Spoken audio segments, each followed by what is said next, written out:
Bom, gente, nós vamos dar início aqui a mais uma aula desse módulo, né, de doenças cardiorrespiratórias e circulatórias,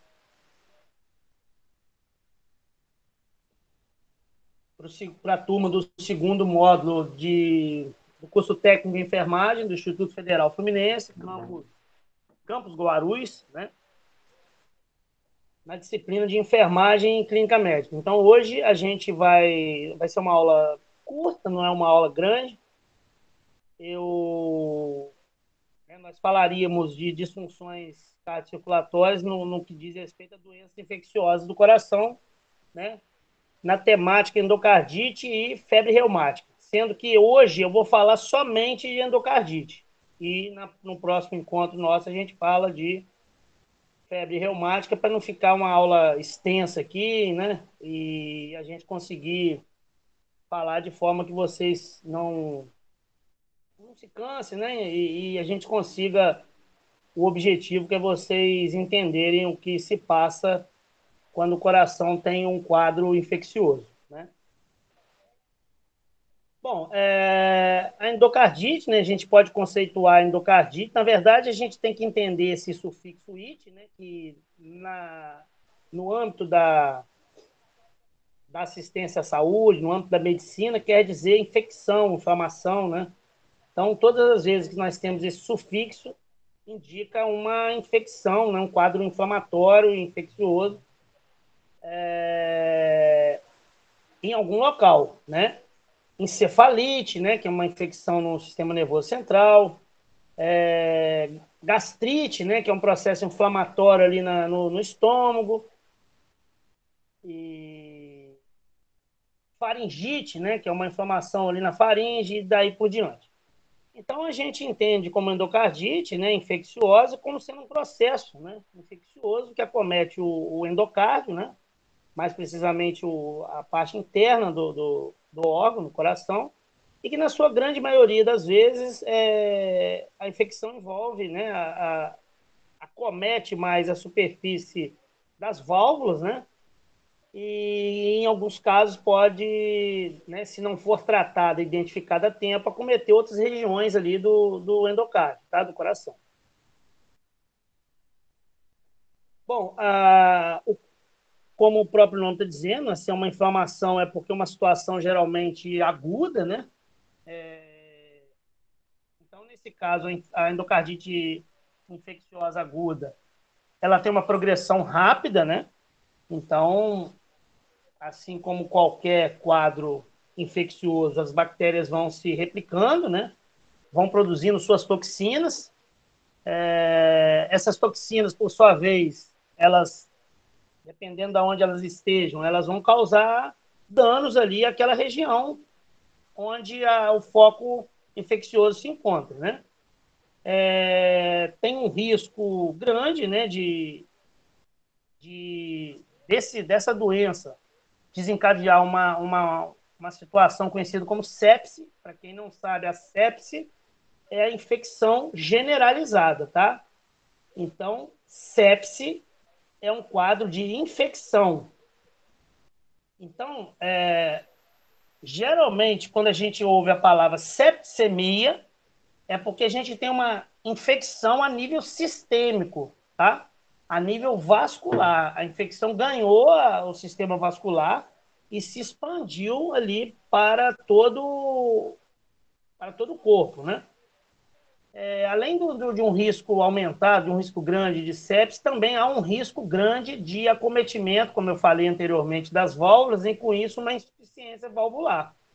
Portanto, quando o paciente começa com esse quadro infeccioso e que ele não consegue, né, ter acesso a um serviço de saúde e, consequentemente, identificar a causa dessa infecção, essa doença vai progredindo, né, e gerando ali um prejuízo grande, né, para as válvulas cardíacas, um prejuízo grande para as válvulas cardíacas, e com isso, aos poucos, a gente vai vendo as consequências de um não funcionamento adequado dessas válvulas e o prejuízo ali para o bombeamento desse sangue, né? Já que para que haja, por exemplo, a sístole, né, ventricular, para que o ventrículo consiga bombear com pressão o sangue, né, que vai ganhar ali a grande circulação, por exemplo, é necessário que na hora que aquele compartimento, né, que aquela câmara, que é o ventrículo, ela esteja se enchendo, as válvulas se estejam totalmente fechadas, né? Porque quando essa válvula está com problema, a partir do momento que há aquele aumento de pressão ali do ventrículo para gerar aquela contração que vai bombear o sangue para fora, essa pressão acaba sendo menor, né? Porque a válvula, na hora que começa a haver aquele enchimento ali, ela acaba deixando parte desse sangue que está ali no ventrículo voltar para o átrio, tá? Então, isso vai gerando prejuízos para o paciente, ele vai começar a sentir sintomas, né? Vai apresentar sinais decorrentes dessa falha das válvulas, e aí, dessa forma, ele começa a ter também um prejuízo na sua qualidade de vida, tá? Pode haver uma disseminação local, né? E aí, como até foi falado ali no slide anterior, então esse quadro ele pode disseminar para outros pontos do endocárdio, ou pode haver a disseminação para outros focos, né? Como o rim, o pulmão, né? E outros sistemas ali na qual o coração bombeia o sangue e o sangue chega até eles. Então, a gente pode disseminar esses focos bacterianos para outros pontos, já que o coração bombeia o sangue, né? E esse sangue é carreado para todos os sistemas. Bom, a endocardite infecciosa em válvulas naturais, em termos da epidemiologia da endocardite, né? A gente tem um quadro pouco comum nas crianças, né? Não é comum da gente encontrar crianças com quadro de endocardite bacteriana, apesar de encontrarmos relatos, né? E um número de casos pequeno, mas a gente encontra. Quando há a presença de endocardite no público infantil, o principal fator predisponente, geralmente, é a cardiopatia reumática, né? Que a gente vai falar no próximo momento, porque a cardiopatia reumática, muitas das vezes, ela decorre de uma infecção, né? Geralmente na região da garganta, né? Bactérias que povoam ali a região oral e a região da faringe, da laringe. Essas bactérias chegam, né? Adentram a rede linfática, chegam até o coração, até o rim e desencadeiam esse processo, tá? Normalmente a média de idade é de 50 anos para os pacientes que apresentam essa comorbidade, essa morbidade, né? A doença é mais comum em homens do que em mulheres, e a maioria dos pacientes que apresentam endocardite infecciosa, eles vão apresentar lesão valvular subjacente, tá? Então, é, é, um, é uma tônica da endocardite a infecção nas válvulas, tá? Ou, aliás, um prejuízo das válvulas cardíacas. Bom, em relação à etiologia, né, as causas, a etiologia, a palavra quer nos dizer estudo das causas, né? Então, a gente tem como principais agentes etiológicos aí para o desencadear da endocardite infecciosa, as bactérias do grupo ASEC, né? É uma sigla aí que representa 5 bactérias, né? Então, são bactérias dos gêneros hemófilos, né? Actinobacillus, Cardiobacterium, Echinella e Quingela. Então, é um grupo de bactérias que são os responsáveis pelo maior número possível de casos de endocardite infecciosa. Eles habitam a cavidade oral. E o que isso tem de importante, né, na questão da endocardite? Gente,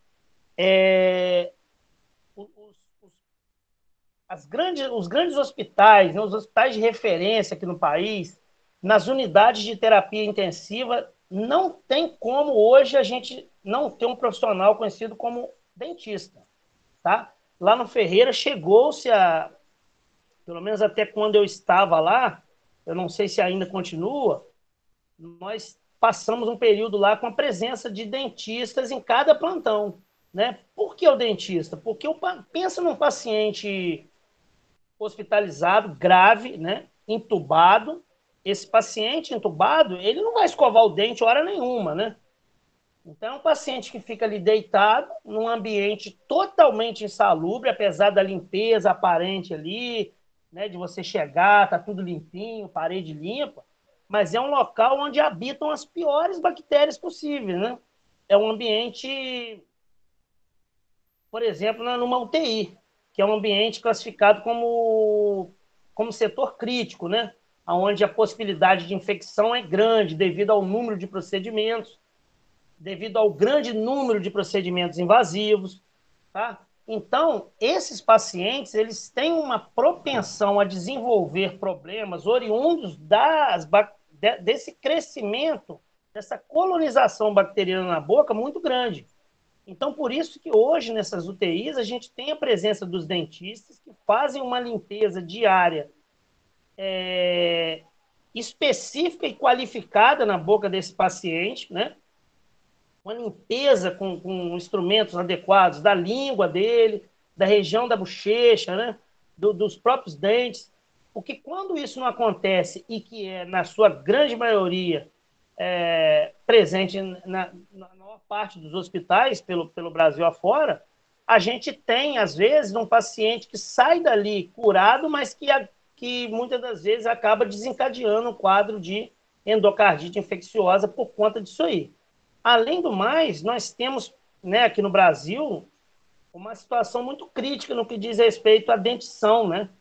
Na maior parte principalmente das regiões mais carentes, onde as pessoas têm pouco acesso à saúde, você vê pessoas aí com menos de 40 anos que não têm mais dente na boca, né?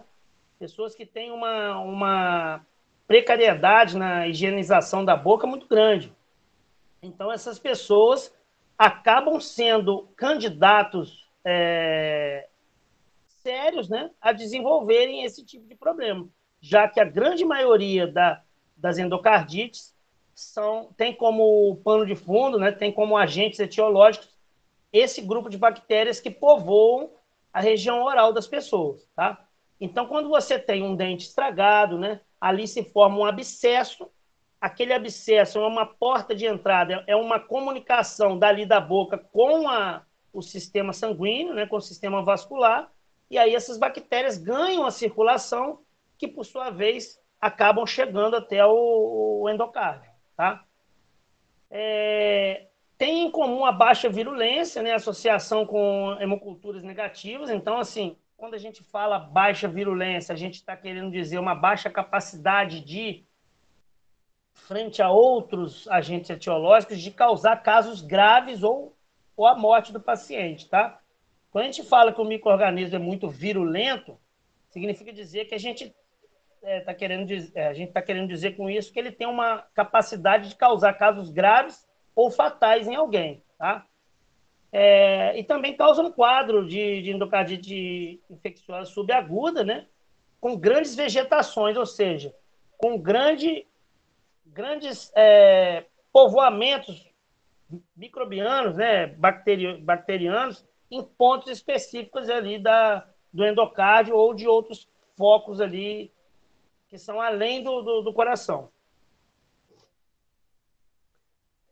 A gente tem aqui um slide que mostra outros grupos de micro-organismos que também podem causar endocardite infecciosa. Vou pular esse slide, mas só para vocês terem ideia que vários micro-organismos, além daqueles que a gente citou anteriormente, podem vir a causar, né, a endocardite. Basta que a gente tenha condições para isso. Uma delas é essa falta de higiene bucal, né? Uma falta de cuidado com a boca, que vai gerar uma proliferação dessas bactérias e aí, dependendo do estado de saúde em que esse indivíduo encontra, o estado de nutrição que ele se encontra, essas bactérias se aproveitam dessa condição favorável a elas e acabam se replicando. Tá? A gente tem também como agente etiológico para a formação da endocardite infecciosa os fungos, né?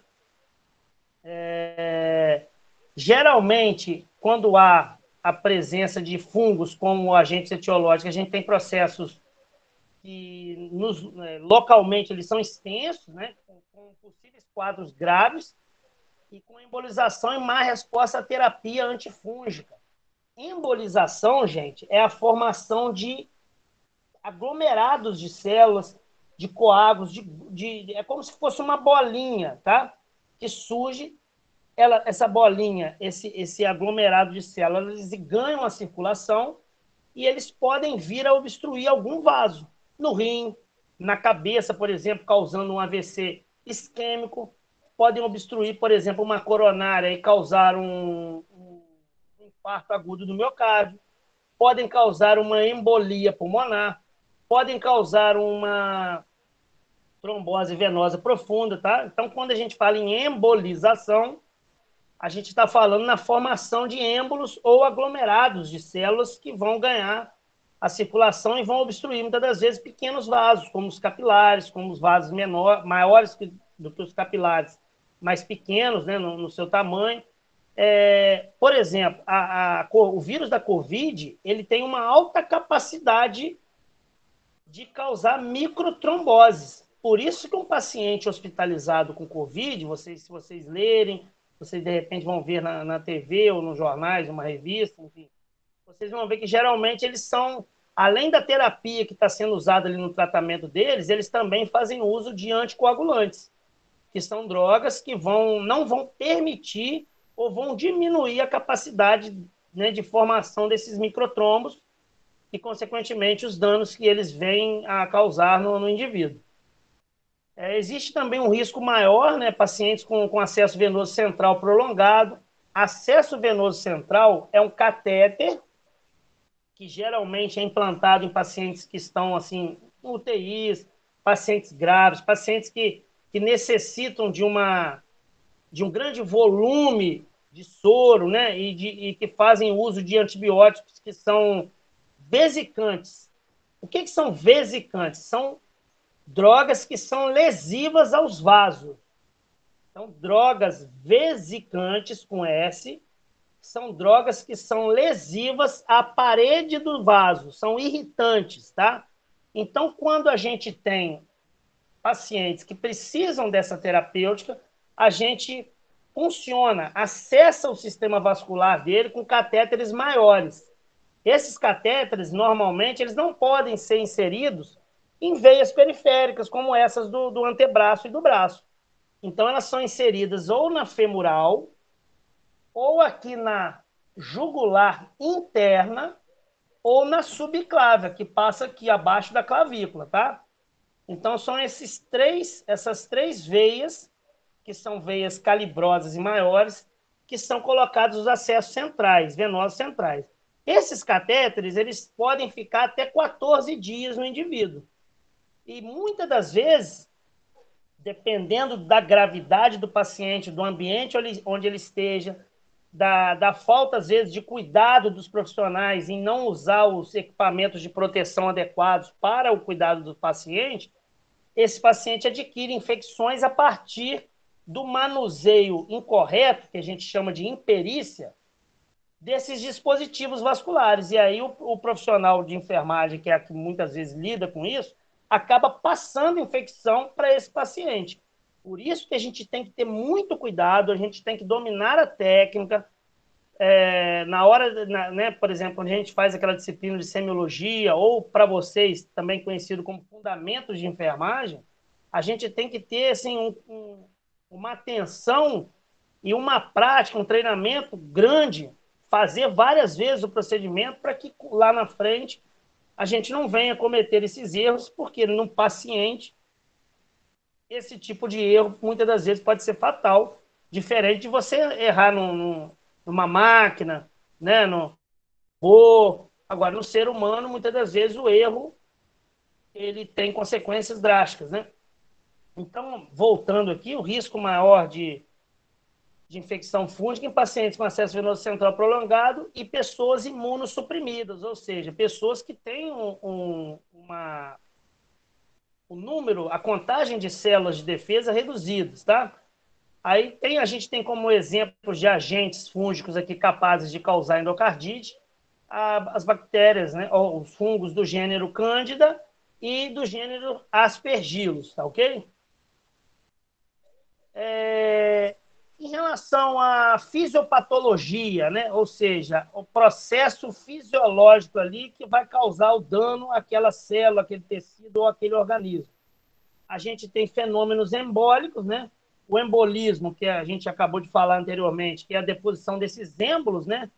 Que podem ganhar, porque como o coração está bombeando, a infecção está no coração, mas ele está ejetando sangue. Então, muitas das vezes, esses focos bacterianos ou fúngicos, eles são lançados pelo coração na circulação e pode se depositar em rins, no baço, no cérebro, né? Nos pulmões, enfim, vasos sanguíneos, como eu já falei, causando processos isquêmicos, né? Os fenômenos embólicos eles são mais comuns, né, em relação à endocardite infecciosa, na válvula mitral e na aórtica, ou seja, no coração esquerdo. Então, que é para onde a gente tem assim, a ejeção do sangue e a saída através da artéria aorta, né? Então, os processos embólicos são mais comuns a partir desse local e, consequentemente, afetando essas duas válvulas aí, a válvula mitral e a válvula aórtica. Em relação às manifestações clínicas, né, em relação às manifestações clínicas da doença, elas vão variar, né, de intensidade de pessoa para pessoa, podendo ser um quadro, né, de leve intensidade, né, e aquele quadro que vai se arrastando, né, que a gente demora para identificar, demora para encontrar um tratamento, ou demora mesmo, após encontrado o diagnóstico, demora para sanar, ou seja, para eliminar aquele micro-organismo que está causando dano ali. Até sintomas agudos e graves, né? Isso vai depender muito, porque às vezes essa bactéria ela afeta uma pessoa que já tem uma cardiopatia, né, prévia. Se esse indivíduo que já é cardiopata, ou seja, que, por exemplo, tem uma miocardiopatia dilatada, o coração está grande, ele já tem uma insuficiência cardíaca, ele começa a desenvolver um quadro de endocardite infecciosa, nesse cidadão, a probabilidade de haver uma gravidade maior em relação à doença é muito grande, tá? Pode haver sintomas inespecíficos que não condizem com a questão cardíaca. O principal sintoma, né, inicial da endocardite é uma febre, vocês veem que não tem nem muito a ver com a questão cardíaca, mas a febre já indica uma possível infecção, porque dificilmente a gente começa um quadro infeccioso e não tem febre, né? Acontece, mas assim, na grande maioria dos quadros infecciosos a gente tem a presença de febre, que indica que ali que o corpo tem, o metabolismo corpóreo está super acelerado e que algo de errado está acontecendo e o corpo está tentando sanar aquela problemática que está em curso ali. Pode haver também sopro novo ou modificado, né? Ou até sinais de insuficiência cardíaca congestiva. Nesse caso, sinais de que o coração está insuficiente pode ser o quê? Edema nos membros inferiores, né? Porque se o coração está insuficiente, o sangue ele começa a bombear mais lentamente, consequentemente, esse sangue, por exemplo, que está voltando para o coração, ele começa a encontrar uma resistência, uma dificuldade em retornar, então o sangue fica retido aqui, principalmente nos membros inferiores. Então, esse paciente costuma ter edema nos pés e na parte distal da perna, né? Começa a haver turgência de jugular, que é o aumento da jugular externa aqui, ó, de tamanho, né, de calibre, por conta desse sangue que está descendo da cabeça, também voltando para o coração. sangue venoso, né? Que depois que for bombeado para o coração se transforma em sangue arterial. Cansaço, né? Aos mínimos esforços, que também são sintomas da insuficiência cardíaca congestiva. Aquela dispneia paroxística noturna, né? Que o paciente deita para dormir e no meio da noite ele acorda com uma forte dispneia. Então, pode, dependendo do paciente, da idade do paciente, dele ter, de repente, alguma comorbidade já em curso, a doença se manifestar de forma mais grave. Em relação ainda às manifestações clínicas, né, a gente tem processos embólicos periféricos, né? Então, assim, manifestações extracardíacas como hemorragias ou esplenomegalia. Esplenomegalia é o aumento do baço, tá? Megalia, mega, aumento. Espleno, baço, tá? Então, esplenomegalia é um aumento do tamanho do baço.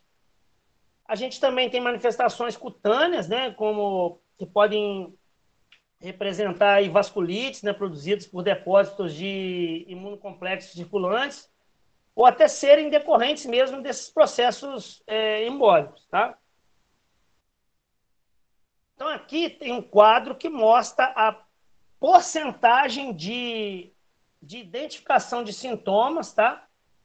Vocês podem ver que a febre ela está presente de 75% a 100% dos pacientes que apresentam endocardite infecciosa, mal-estar, né, por conta de haver já um processo patológico no corpo, um processo de entrada de micro-organismo e esse desencadear desse processo infeccioso inflamatório. Então, um paciente de 50% a 75% dos pacientes com endocardite apresentam mal-estar, perda de peso ou perda de apetite, que é a anorexia, né, entre 25% e 50%, insuficiência cardíaca congestiva, em torno de 25% a 50% também apresentam, e no restante, os outros sintomas são menos presentes, né?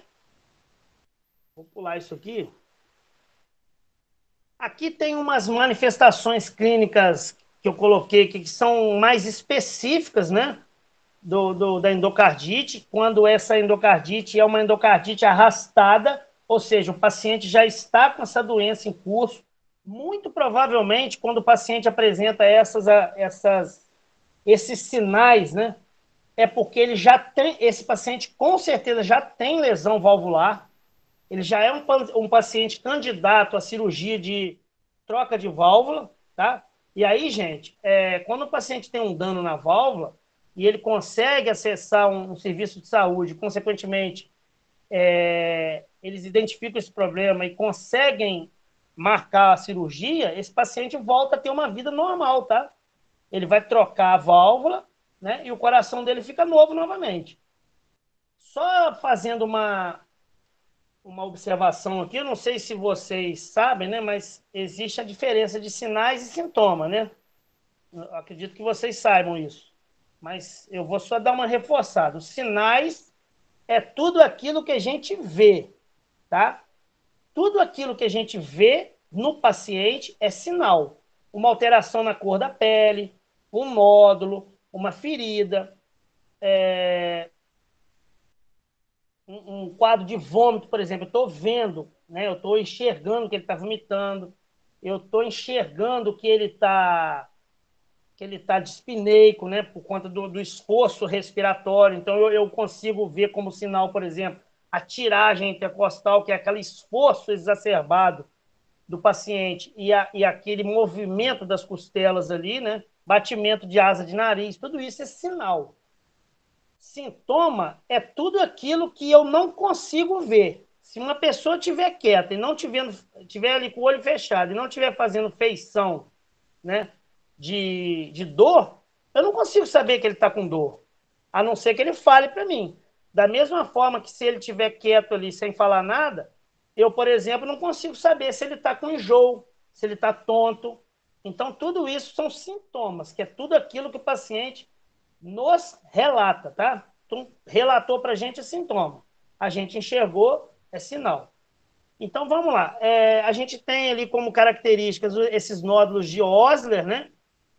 Vocês podem ver que estão mais presentes aí nas extremidades distais, né, próximo às falanges distais dos dedos, que também são conhecidos.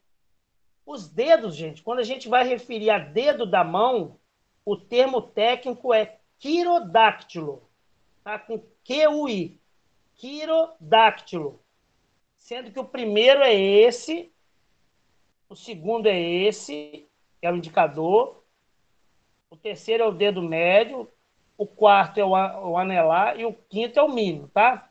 Então, ó, primeiro quirodáctilo, segundo quirodáctilo, terceiro quirodáctilo, quarto quirodáctilo, quinto quirodáctilo, esquerdo, direito, tá? Então, quando a gente for fazer uma evolução de enfermagem, que a gente for colocar o termo técnico para dedo, a gente vai falar quirodáctilo. Se for dedo do pé, é pododáctilo, beleza? Então, esses nódulos presentes aí na, na região distal, né? Vou mostrar para vocês aqui, ó, com laser. Aqui, ó. Pode ver que fica demasiado aqui, ó, onde eu estou passando o laser. Tá? Vermelho é demasiado. Aqui, ó, no outro também. Tá? Lesões de Jenner, eritematosa, né? Ou eritematosa, gente, significa dizer que está vermelha, tá? Eritema é vermelhidão, tá? Ó, eritematosas, ou seja, lesões avermelhadas. Ou hemorrágicas indolores nas regiões palmares e plantares. Então, pode ver aqui, ó, já essas lesões, elas se encontram ou na palma da mão ou aqui na região proximal, ó, dos dedos, tá? Dos quirodáctilos, beleza? Outras manifestações clínicas aqui, ó, hemorragias subungueais, tá? Ou seja, abaixo das unhas, ó, lesões lineares sob as unhas, tá vendo? Ó, aqui, ó, beleza? E essas manchas aqui, ó, onde o laser está passando, ó, manchas de Rott, que são lesões hemorrágicas retinianas, aqui, ó. Aliás, estou mostrando o dedo, é aqui no olho, ó, lesões na retina, tá? Que também são derivadas, né, desse processo desencadeado pela endocardite aí, ó, com palidez central, tá vendo, ó? É uma manchinha vermelha que no centro tem um pedaço mais claro, ou seja, uma palidez dentro da mancha, que é essa palidez, essa marquinha branquinha, tá bom? Isso no exame de fundo de olho aqui, ó, fizeram um exame e essa pessoa já apresenta essas lesões aqui. Complicações. O que a endocardite pode levar, pode desencadear, que vai comprometer o estado de saúde do paciente? Eventos embólicos, né? Comuns, são mais comuns, a gente falou anteriormente, quando a infecção ela tem como agente etiológico os fungos, complicações neurológicas, né, graves, que são também oriundos desse processo embólico, ou seja, esse êmbolo ele percorre o sistema vascular e pode obstruir um vaso lá na cabeça e gerar um acidente vascular cerebral isquêmico, né? Pode gerar um abscesso cerebral, um aneurisma, né? Dependendo do vaso em que esse êmbolo agarrar, às vezes já é um vaso que tem uma predisposição genética a um rompimento, a um enfraquecimento das suas paredes, né? Essa parede, por ser mais frágil, ali se forma um aneurisma. Eu já expliquei isso para vocês. O aneurisma é uma bolsa que se forma na parede do vaso, tá? Então, ó, quando eu falo de aneurisma, eu vou desenhar aqui para vocês verem, ó.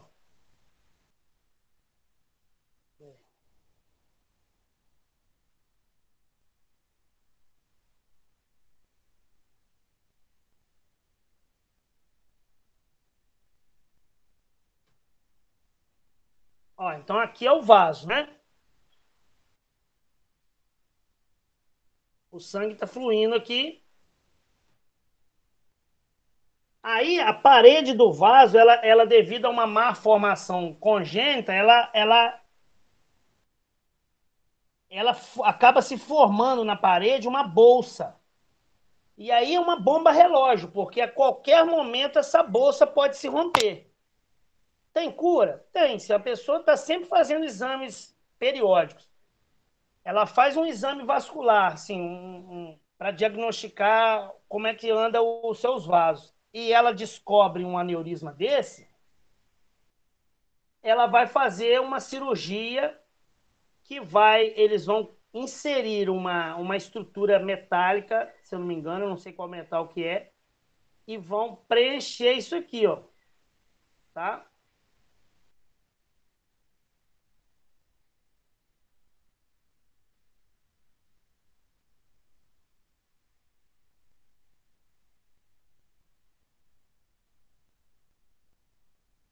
Então aqui, se esse aneurisma não for identificado, esse sangue vai estar passando pelo vaso e entrando nessa bolsa. Se lembrando que a parede dessa bolsa é uma parede mais fina do que a do restante dos vasos. Então, a qualquer momento, essa bolsa se arrebenta e aí, se for na cabeça, o paciente acaba morrendo. Se for uma artéria, por exemplo, né?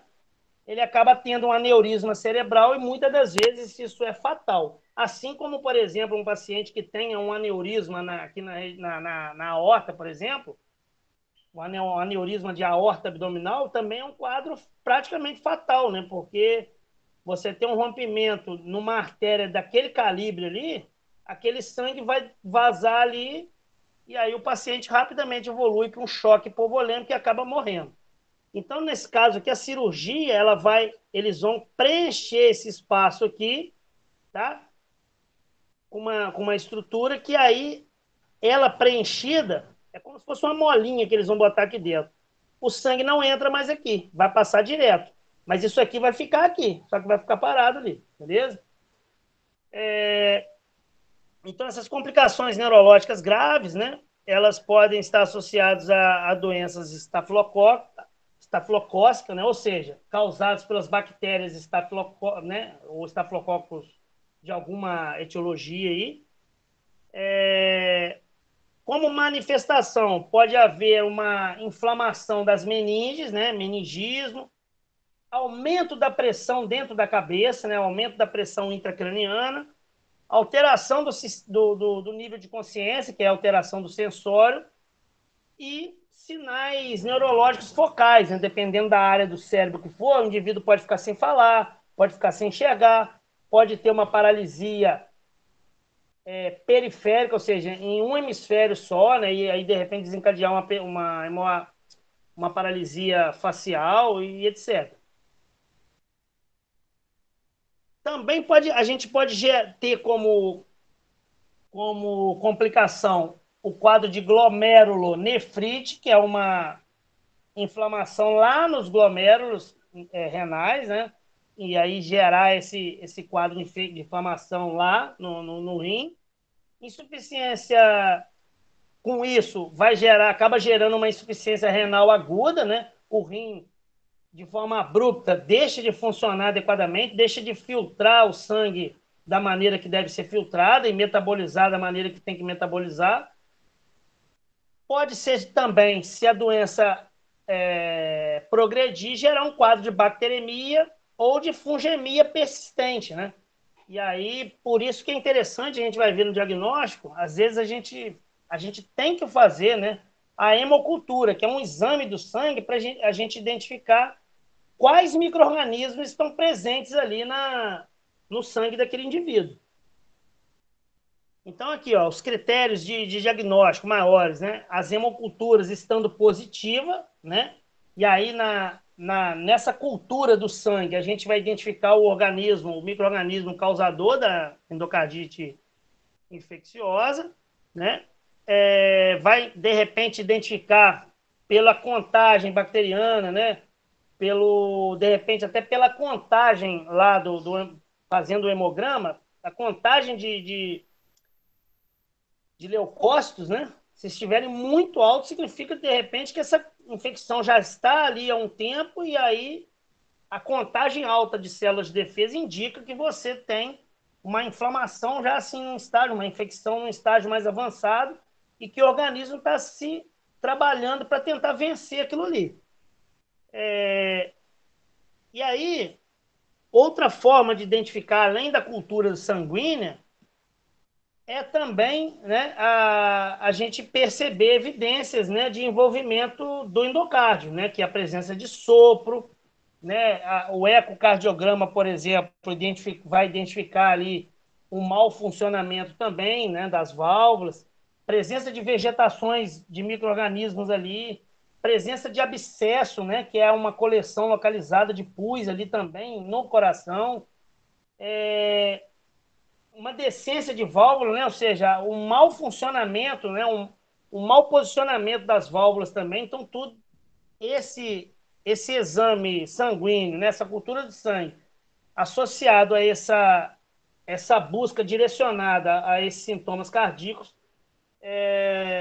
são evidências chaves, né, para a gente chegar ao diagnóstico da endocardite. A hemocultura já diz, né, de 3 a 5 amostras distintas, a gente colhe em locais diferentes, né? Tem toda uma técnica, né? A gente tem que colher dentro de um frasco diferente esse sangue, colhe em momentos diferentes também, né? Em locais diferentes ali do corpo. A gente pode também ter outras amostras aí de raspados de lesões cutâneas, né? A urina, líquido sinovial, abscesso de líquido e etc.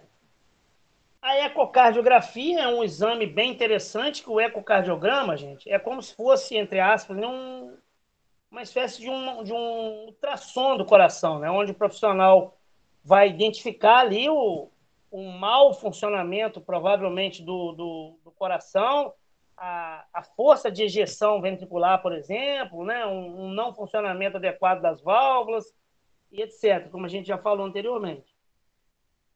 Aqui tem umas imagens, né, que mostra aqui, ó, é,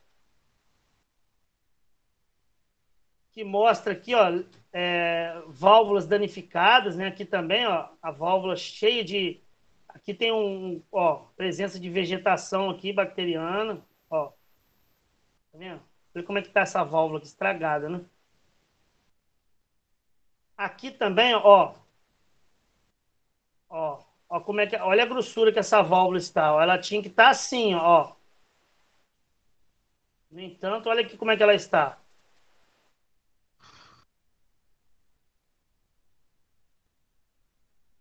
E quando a gente fala em diagnóstico diferencial, né, é quando a gente acha que é uma determinada patologia devido aos sintomas apresentados e, na verdade, é outro, porque elas se parecem, tá? Então, em relação ao diagnóstico diferencial, isso vai depender muito dos sintomas, né, que estão sendo apresentados, né, da duração desses sintomas, né, do ritmo que a doença mostra ali. A gente tem também um quadro de endocardite insidiosa, né? Ou seja, a gente não tem ali exatamente qual é a possível causa, né? Que ela cursa aí com febre prolongada ou intermitente. Quando a gente fala febre intermitente, é aquela febre que aparece em determinados horários do dia. A pessoa não fica o tempo todo com febre. Febre prolongada é aquela que ele mantém a febre e a febre não cede. Isso acontece muitas vezes, por exemplo, é uma febre grave, né? Altíssima, quando o paciente tem um trauma grave de crânio. Costuma ele ter essa febre que nada faz ela baixar. Febre de origem obscura, né? Doenças virais prolongadas, por exemplo, podem gerar também esse quadro de febre, e aí esse paciente não ter a endocardite. E alguns exemplos aqui de doenças do colágeno. O tratamento, né, assim, antigamente, antes do período antibiótico, né, antes da descoberta do antibiótico, a gente tinha uma expectativa de vida, não só aqui no Brasil, mas no mundo, né, muito baixa, né? Porque a gente não tinha ainda o tratamento microbiano. Então, por exemplo, no caso da endocardite, 100% das pessoas que por acaso fossem diagnosticadas com endocardite morriam, né? Hoje a gente tem aí um percentual de 10 a 15%, ou seja, de 10 pessoas que são diagnosticadas com endocardite, apenas uma vai morrer, né? E muitas das vezes morre por falta de atendimento, por falta de diagnóstico clínico, né? E aí você acaba não tratando e aí você acaba morrendo da complicação que a endocardite vai gerar, tá? Eu não vou falar de febre reumática hoje, tá? Vou deixar para falar na outra semana. Né? Vou gravar a aula de febre reumática e eu deixo na plataforma para vocês. Eu vou abrir aqui se alguém quiser perguntar alguma coisa, né? Estou à disposição de vocês para tirar dúvidas, né? E se alguém não quiser fazer nenhum comentário, a gente vai encerrar o nosso encontro por aqui. Vocês têm alguma dúvida? Alguém quer perguntar alguma coisa, gente? Não? Então a gente vai encerrar aqui a nossa transmissão, né? A nossa aula. E na semana que vem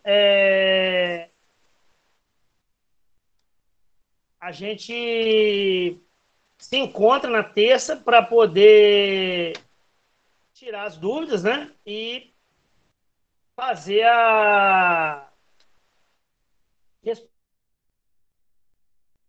responder os questionários